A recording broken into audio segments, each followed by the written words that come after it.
Hey everybody, Paul Lathrop. I'm the host for the Daily Bullet. It's your daily interview with people who are making a difference in the Second Amendment.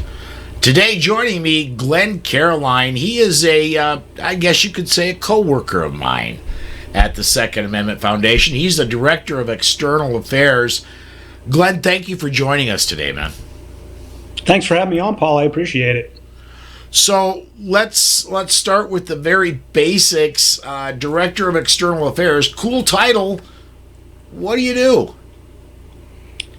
Understanding that the gun rights movement strength is in its numbers, my main role is to organize Second Amendment Foundation, Citizens Committee members, as well as gun owners in general, into a formalized grassroots program so that we can have a coordinated effort to make our voices known whenever there are threats or opportunities facing the Second Amendment. So I would call it's a long way of saying grassroots engagement. Okay, very cool. One thing that's been active for a little while, I run an ad for it every week on the Polite Society podcast, but I've seen ads for it on national TV like Fox News and some other places. That's Second Amendment First Responders. Can you tell us a little bit about that program? The Second Amendment First Responders program is just the formal grassroots program of the Second Amendment Foundation, where we try to enroll our most active members who support the Second Amendment, who want to engage in the legislative process, who want to be force multipliers in their own community, into this formalized program, which we've branded as the Second Amendment First Responders program. All right. So if somebody were to sign up for the program, and by the way, how can they do that? How can they sign up for the program? The easiest way to sign up for the program is to go to the Second Amendment Foundation's website at saf.org and click the drop-down tab for the First Responders program, and then fill out what we're calling our Freedom Form, which is just basically the enrollment form. We can get some general information on potential activists, find out what they may be interested in doing, and enroll them into the free program. Okay.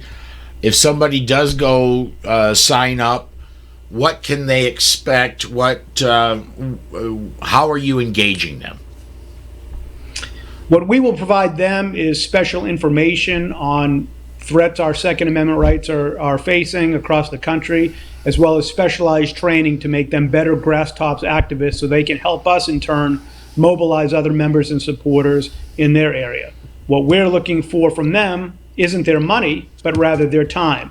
We're looking for those Second Amendment activists who are involved in the movement primarily because they want to be right on the front line of defense of defending our Second Amendment rights actively, whether that's contacting lawmakers or attending hearings or going out and recruiting other volunteers or writing letters to the editor or using social media to amplify our voice.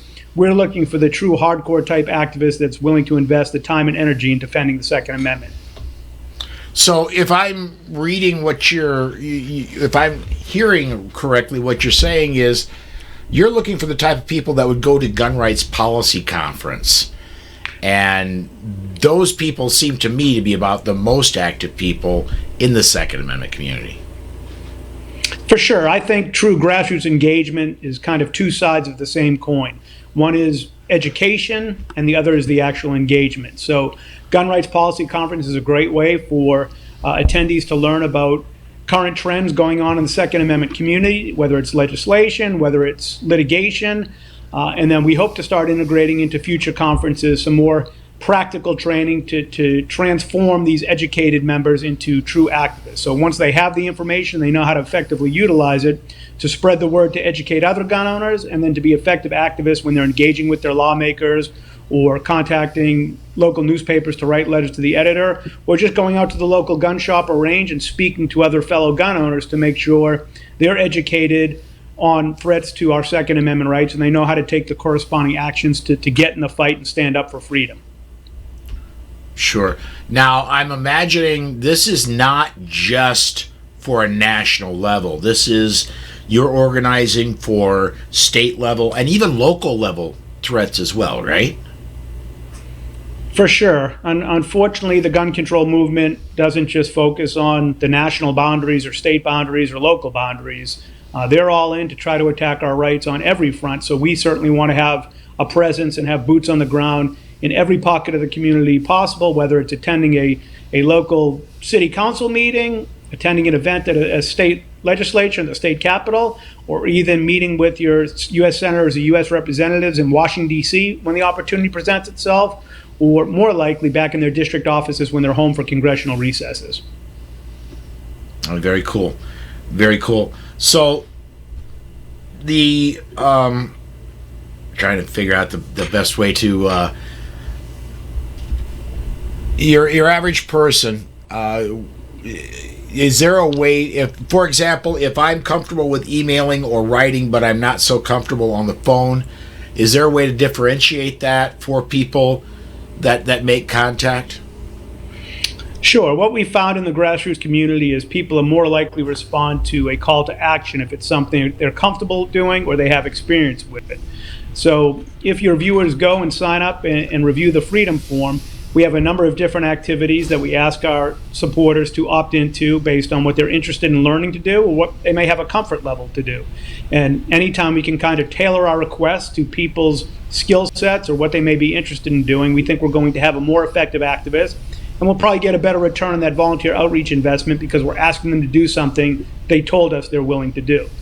All that being said, there are going to be times where it's an all hands on deck where we might need people writing letters, or sending texts or making phone calls. But our goal would be to tailor our call to action based on what our Second Amendment first responders are interested and comfortable doing. All right.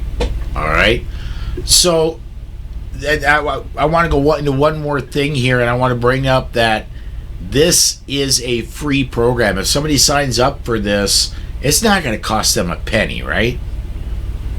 All it will cost is their time. We want people who are willing to dedicate the requisite time, which could literally be an hour to a week or a few hours a month, depending on how busy things are, how slow things are. During the holiday season, things tend to slow down a little bit. Once Congress reconvenes and state legislatures start to convene, or we get toward an election year, things will pick up. But we're looking for people's time in this program, not for their money. So if somebody has a couple of hours a week they're willing to spare for the most noble cause of protecting our Second Amendment rights, we want them in this program. Yeah, I'm my job with the Second Amendment Foundation. I do a lot of writing, I do a lot of broadcasting, but I'm entirely involved in the news process around Second Amendment rights. And I could absolutely attest that right now is absolutely the lull before the storm. There is very little happening, and very little is likely to happen until about January 6th. After January 6th, you start getting the legislatures start cranking up on the state level. Of course, there's the federal the actual election, the college, the electoral college, actually does make their votes, and after that, things are going to get very busy for about the next 4 or 5 months, where most state legislatures are in session.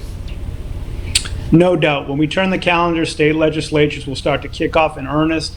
Some states have year-round legislatures where legislation can be drawn out over a longer period of time. Other states have part-time legislatures where it's a sprint to the finish line in the course of 30, 60, 90 days, depending on the particulars of the state. So we need to be prepared to hit the ground running, and by keeping abreast of developments and bills that are introduced, coupled with good training and education, we'll be equipped to meet those challenges moving ahead. And I'd be remiss if I didn't mention, as far as the congressional level and the Senate level, we'll know pretty soon after the Georgia special election who controls the United States Senate. And the outcome of those two Senate races are really going to chart the course for our Second Amendment rights moving ahead. If the Republicans can maintain control of at least the United States Senate, hopefully they can serve as a firewall against restrictions getting through Congress. If we are to lose those two seats, everything on Joe Biden and Kamala Harris's wish list is going to be ramrodded through the United States Congress. So for those of your viewers who live in Georgia, please make sure you're spreading the word to go out and vote accordingly in that special election. Make sure you're registered to vote in time. For those who don't live in Georgia, you can still contact people within that state that you may know, but we can't afford to leave a single pro-Second Amendment vote on the table for these special elections, because it's hard to underestimate the importance of what those two races are going to mean for the future of our gun rights at the federal level. Absolutely. And now with Georgia, there are two very, well, I'm not going to say very, there are two good pro-rights candidates, and there are two very anti-rights candidates running. If we get one seat, it would be great to get two, but if we get one seat, the Republicans still control the Senate. I think you're right. It's absolutely critical that coming up, I think the election there is January 5th, and we need to make sure we maintain that control of the Senate.